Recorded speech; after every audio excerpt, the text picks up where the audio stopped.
नमस्कार, स्वागत है आप सभी का। हम सब चेतना हैं, हम सब एक एनर्जी हैं और सब कुछ एनर्जी का ही खेल है। अब आप ये बोलेंगे कि वो कैसे में?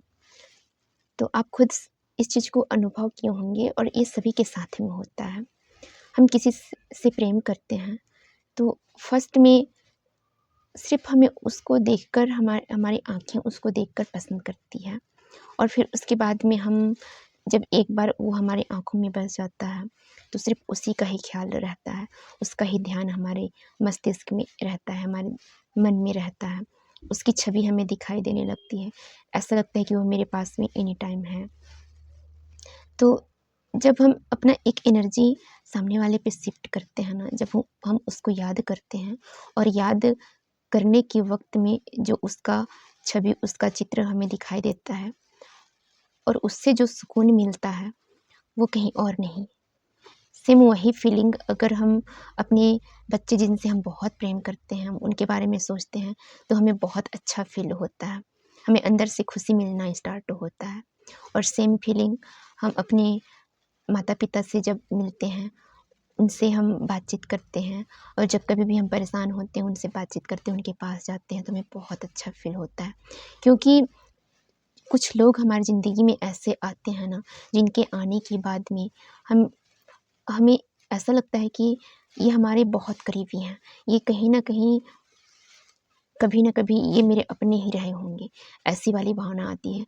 आप देखेंगे कहीं भी आप रास्ते में कहीं जा रहे हैं, आप फर्स्ट बार किसी से मिल रहे हैं, मगर फिर भी से उस इंसान से मिलने के बाद में आपको ऐसा फ़ील होता है कि शायद मैं इसको बहुत दिनों से जानता हूँ। तो कहीं न कहीं ये सोल कनेक्शन अभी का नहीं, पूर्व कर्मों का ही रहता है। कहीं न कहीं हम किसी से मिलते हैं, तो हमारे पूर्व कर्मों के अनुसार ही हम किसी से मिलते या फिर मिलवाए जाते हैं।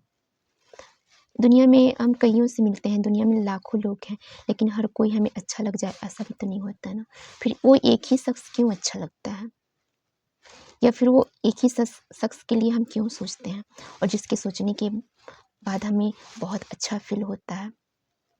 तो कहीं न कहीं ये हमारे पूर्व कर्म के नतीजे के रूप में हमें वो लोग मिले होते हैं, वैसा माहौल मिला होता है, जिसके द्वारा हम उनसे मिलाए जाते हैं और फिर उसके बाद में हमें ऐसा लगता है कि बस जो कुछ भी है यही है, इसके साथ ही मुझे अच्छा फ़ील होता है, वो गुड फीलिंग आने लगती है। क्योंकि एक पॉजिटिव इंसान को ही अपनी ओर अट्रैक्ट करता है। हम जैसे हैं ना, हमें वैसे ही लोग पसंद आते हैं। आप देखे होंगे, अगर हम साफ-सुथरे हैं, हम लोगों के प्रति अच्छा व्यवहार रखते हैं, तो हमें साफ-सुथरे लोग ही अच्छे लगते हैं। सेम वही चीज़ें अगर हम जिस माहौल में, जिस जगह पे हैं, हम जैसे हैं, हमें लोग भी वैसे ही मिलते हैं, वैसे ही माहौल भी मिलता है। और आप देखे होंगे कि जो नेगेटिव वाइब्रेशन वाले लोग हैं ना, आप उनसे बातचीत भी करेंगे तो भी से आपको अपनापन की वो फीलिंग नहीं आती है। वो कभी लगते ही नहीं है कि हमारे कभी अपने रहे होंगे या फिर होंगे ऐसा। ऐसा कोई भाव ही नहीं आता। उनसे बातचीत ही आप करिएगा तो लगता है कि बस यार ये इंसान से सिर्फ़ बातचीत करो, काम निकालो, फिर उसके बाद में ज़्यादा इससे हम कनेक्ट नहीं हो सकते, ऐसी वाली भावना आती है। तो इंसान तो सब एक ही है ना, पर हर किसी से अलग-अलग फीलिंग क्यों आती है?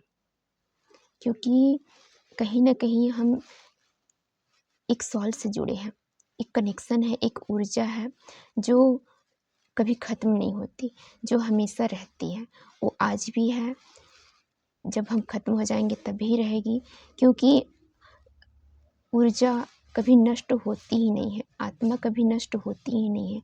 हमें हो सकता है कि इस जन्म में हम जिनसे मिले हों, वो हमारे पूर्व जन्म में कोई अपने रहे हों या फिर उनसे मिलना हमारा अधूरा रहा हो, तो इस जन्म में हम उनसे मिल लेते हैं। फिर ऐसा लगता है कि वो इंसान बहुत ख़ास या फिर अपना लगने लगता है। ये हमारे पूर्व जन्म के ही कुछ कर्म होते हैं, जिनके द्वारा हम लोगों से मिलते हैं, लोग हमारे साथ में वैसा व्यवहार करते हैं, हमारे लिए अच्छा सोचते हैं और हमें नए मार्ग प्रशस्त करके भी जाते हैं। कई लोग, चाहे आप किसी भी धर्म संप्रदाय से, इससे मतलब नहीं होता है, कई लोग ऐसे होते हैं आपकी ज़िंदगी में यूँ ही आएँगे ना कि आपको एक अच्छे लेवल पर पहुँचाने के बाद में वो अपनी जगह पे शिफ्ट हो जाते हैं और बिना किसी स्वार्थ के भी। तो ऐसे लोग भी आपकी ज़िंदगी में क्यों आते हैं? क्योंकि कहीं न कहीं आप पूर्व में कुछ अच्छे कर्म किए हैं, जिनके फलस्वरूप आपको वैसे लोग मिले हैं। वो ऑटोमेटिक आपकी ज़िंदगी में आएँगे, आपको आगे बढ़ाने का मार्ग प्रशस्त करेंगे और आपके लिए सब कुछ सुव्यवस्थित करने के बाद में वो आपसे अलग जगह शिफ्ट भी हो जाएँगे। वो लोग कुछ पल के लिए ही आपकी ज़िंदगी में आएँगे, मगर ये जो कुछ पल के लिए जो ज़िंदगी में आते हैं ना, कुछ पल के लिए जो इंसान हमारे लिए बहुत कुछ करके चले जाते हैं, वो हमारे पूरे जन्म के कुछ अच्छे कर्म का ही नतीजा होता है। तो इसलिए बोला जाता है कि आप कर्म करिए, कर्म करने में आप स्वतंत्र हैं, लेकिन आप कैसा कर्म कर रहे हैं, इस चीज़ को जानना बहुत ज़रूरी है। हम मंदिर जाते हैं, कई घंटे तक हम पूजा पाठ करते हैं। मैंने ऐसे लोगों को देखी हैं जो 3-3 घंटे तक पूजा पाठ करती हैं बैठ कर के। और आप जब उनकी ऑरा की बात करें ना, तो घर के कोई सदस्य उनसे खुश नहीं है। अब उस पूजा पाठ का कुछ समझ में ही नहीं आता है। तो भगवान आपका भाव देखता है, आपका श्रद्धा देखता है, आपकी प्रेम भक्ति देखता है। आप 2 घंटे में आप पूजा करें, चाहे आप 2 मिनट में सच्चे अंतरात्मा से आप उनको प्रेमपूर्वक स्मरण कर लें, दोनों में फ़र्क है। आप 2 घंटा अगर पूजा कर रहे हैं, लेकिन घर में अगर आप किसी से अच्छे से प्रेम से बात नहीं कर पा रहे हैं, आपके घर में हमेशा अशांति फैली है, आप हर किसी से चिड़-चिड़ कर रहे हैं, किसी को भी डाँट रहे हैं, फटकार रहे हैं, किसी को भी कुछ बोल दे रहे हैं, आपके शब्दों के द्वारा सामने वाले का दिल दुख जाता हो, तो फिर ऐसे पूजा पाठ कितना ही फलित हो सकता है, आप खुद समझिए। तो भगवान ना आपके भाव के भूखे होते हैं। मंदिर जाइए तो सिर्फ मांगने के लिए मत जाइए, सिर्फ ये ऐसा भावना रखिए कि भगवान मेरे लिए कोई अच्छी सी नौकरी व्यवस्था कर दीजिए, या फिर मेरे बच्चों को अच्छे से पढ़ा लिखा दीजिए, वो अच्छे ऑफिसर बन जाएं। मतलब हम जो कुछ भी चाहते हैं ना, सिर्फ अपने लिए ही चाहते हैं, अपने परिवार वालों के लिए ही सोचते हैं और हम उनकी भलाई की ही सोचते हैं। हम कभी ये नहीं सोचते कि भगवान आपने जो कुछ भी दिया है मेरे लिए बहुत बेस्ट किया है, आज तक मेरी ज़िंदगी में जो कुछ भी मुझे मिला है औरों को तो वो नसीब भी नहीं मिलता, नहीं, औरों को तो वो मिलता भी नहीं है। मैं तो बहुत खुशनसीब हूँ कि मेरे ज़िंदगी में सब कुछ अच्छा है। मेरे लिए अच्छी व्यवस्था आपने की है, एक रहने के लिए घर सुव्यवस्थित कर दिए, परिवार फैमिली है, खाने के लिए मेरे पास में पर्याप्त है, सब कुछ है मेरे पास में। तो आप उस परमात्मा को धन्यवाद देने के लिए आप कहीं मंदिर चला जाया करिए। आप 5 मिनट बस आप उनका शुक्रिया अदा कर लीजिए। आप देखेंगे कि आपको बहुत सुकून फ़ील हो रहा है। आपको लगेगा ना कि बहुत जो फ़ीलिंग होगी वो सिर्फ़ आप महसूस कर पाएँगे। वो बताने की चीज़ नहीं होती है। जो फ़ीलिंग होती है, हम किसी को अपनी फ़ीलिंग कैसे बताएँ कि क्या होता है?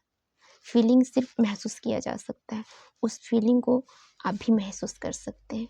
आप भगवान से, मैं तो ये बोलती हूँ कि आप मंदिर जाइए, आप मस्जिद जाइए, चाहे कहीं पे भी आप जाइए, आप किसी भी धर्म संप्रदाय से हैं, आप किसी इष्ट को तो मानते हैं ना, कोई तो है ना जो ये संसार चला रहा है, आप किसी को तो मानते हैं, तो आप उनका शुक्राना करिए, क्योंकि शुक्राना जब आप शुक्रिया अदा करेंगे ना, जब आप शुक्राना स्टार्ट करेंगे ना, आपको अंदर से बहुत खुशी महसूस होगा और आप देखेंगे कि आप जो कुछ आप आपके दिमाग में चल रहा है वो ऑटोमेटिक कहीं न कहीं से बनना स्टार्ट होगा और नई राह बनना स्टार्ट होगा और नए मार्ग से, नए तरीके से आपकी ज़िंदगी में सब कुछ अच्छा-अच्छा होना स्टार्ट होगा। आप करके देखिए। आप शिकायत मत करिए अपने भगवान से, अपने इष्ट से कभी भी कोई शिकायत मत करिए, क्योंकि वो जो भी आपके लिए किए हैं वो बेहतरीन है। अगर आपको दिया है ना, तो हर चीज़ की एक कीमत है, तो आप उस कीमत को समझिए, आप उनका शुक्राना करिए। आप देखेंगे आपको अंदर से बहुत अच्छी फीलिंग आएगी। तो सब कुछ उन पर सौंप दीजिए। बस ये समझिए कि मैं अपने परिवार का सिर्फ एक माध्यम हूँ। मेरे परिवार को सँभालने, जानने और समझाने के लिए मैं सिर्फ एक माध्यम बना हूँ। मेरे द्वारा जितने भी कर्म आपको करानी है प्रभु, आप करा देंगे, मुझे पता है, क्योंकि आप मेरे साथ में सदैव हैं। ऐसी भाव रखिए और फिर छोड़ दीजिए चीज़ों को, ज़्यादा टेंशन में मत लीजिए। आप देखेंगे आपके ज़िंदगी में ऑटोमेटिक चमत्कार स्टार्ट होगा। आपको खुद लगेगा कि मेरे जीवन में सब कुछ अच्छा चलने लगा है और सब कुछ मेरे साथ में अच्छा हो रहा है। आप करके देखिए। सो आप लोगों को वीडियो कैसा लगा कमेंट्स करके ज़रूर बताइएगा। Thank you, bye bye, then take care, अपना ध्यान रखिए, बाय।